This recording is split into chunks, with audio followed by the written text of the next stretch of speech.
অসম লগতে ড্ৰাগছ মুক্ত এখন সমাজ আৰু প্ৰকৃতি সুৰক্ষাৰ বাবে আপুনি চাইকেল যাত্ৰা আৰম্ভ কৰিছে সুদূৰ কৃষ্ণাইৰ পৰা মাজুলীলৈকে। আজি আপুনি উভতি আহি দুধনৈ পাইছে।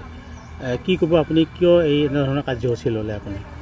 মই যোৱা 3 ডিচেম্বৰ তাৰিখৰ পৰা মোৰ গোৱালপাৰা জিলাৰ কৃষ্ণাই চানাপথা হালপাৰা অঞ্চলৰ পৰা মই চাইকেলেৰে যাত্ৰা কৰিছিলোঁ সুদূৰ মাজুলীলৈকে।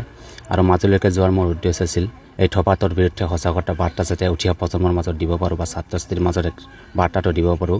সেইকাৰণে মই এই যাত্ৰাটো কৰিছিলোঁ। আৰু উঠি অহা প্ৰজন্মক মোৰ দৃষ্টিগোচৰ হৈছে যে মোৰ বয়সৰ যি লগৰীয়া বা বন্ধু বান্ধৱী আছে, যি তেখেতসকলে ধপাত জাতীয় সামগ্ৰী যেনে মদ, বিড়ি, ভাং এইবিলাক খোৱাৰ ফলত যি প্ৰাণ তেখেতসকলে যি ধাৰণ কৰিছে, এইটো মোৰ একেবাৰে মই এইবিলাক বেয়া পাওঁ। আৰু সেয়েহে মই তেখেতসকলক এই বাৰ্তাটো দিবলৈ তেখেতসকলে যিবিলাক বস্তুৰ পৰা সদায় দূৰত্ব বজাই ৰাখে অসমৰ যুৱক যুৱতী উঠি অহা প্ৰজন্মই, সেইটোৱেই বাৰ্তাটো লৈ সুদূৰ মাজুলীলৈকে গৈছিলোঁ। আৰু বিদ্যালয়ে সজাগতা সভা মই অনুষ্ঠিত কৰি আহিছোঁহি।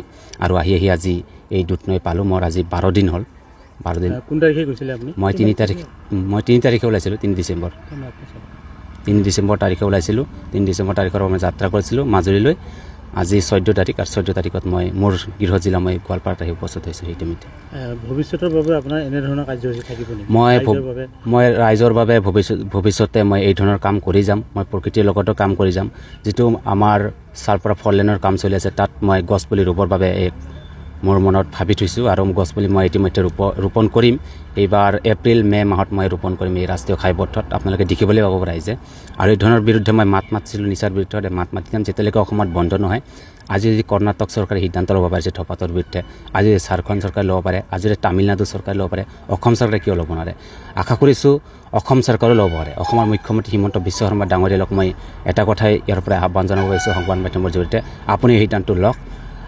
যিহেতু তেওঁ ইচ্ছা কৰিলে এদিনতে লৈ দিব পাৰে। বনাঞ্চল ধ্বংসৰ বাবে গোৱালপাৰা জিলাত হাতী মানুহৰ সংখ্যা যথেষ্ট পৰিমাণে বৃদ্ধি পাইছে। কি ক'ব?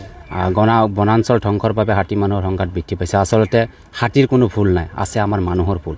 আচলতে হাতীৰ যিখিনি বাসস্থান, যি বনাঞ্চল, আমি বনাঞ্চলৰ ভিতৰলৈ মানুহ সোমাই গৈছোঁ, হাতীৰ থকা অসুবিধা হৈ গৈছে। তেতিয়া তাৰ বাবে হাতী মানুহৰ এই সংখ্যাত কল কৰিছে। সেয়েহে ইতিমধ্যে চৰকাৰে পদক্ষেপ লৈছে বনাঞ্চলসমূহ উচ্ছেদ কৰাৰ বাবে। অসম লগতে ড্ৰাগছ মুক্ত এখন সমাজ আৰু প্ৰকৃতি সুৰক্ষাৰ বাবে আপুনি চাইকেল যাত্ৰা আৰম্ভ কৰিছে সুদূৰ কৃষ্ণাইৰ পৰা মাজুলীলৈকে। আজি আপুনি উভতি আহি দুধনৈ পাইছে। কি ক'ব আপুনি, কিয় এই এনেধৰণৰ কাৰ্যসূচী ল'লে আপুনি?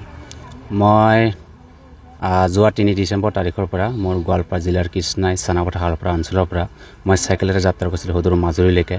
আৰু মাজুলীলৈকে যোৱাৰ মোৰ উদ্দেশ্য আছিল এই ধপাতৰ বিৰুদ্ধে সজাগতা বাৰ্তা যাতে উঠি অহা প্ৰজন্মৰ মাজত দিব পাৰোঁ বা ছাত্ৰ ছাত্ৰীৰ মাজত এক বাৰ্তাটো দিব পাৰোঁ। সেইকাৰণে মই এই যাত্ৰাটো কৰিছিলোঁ। আৰু উঠি অহা প্ৰজন্মক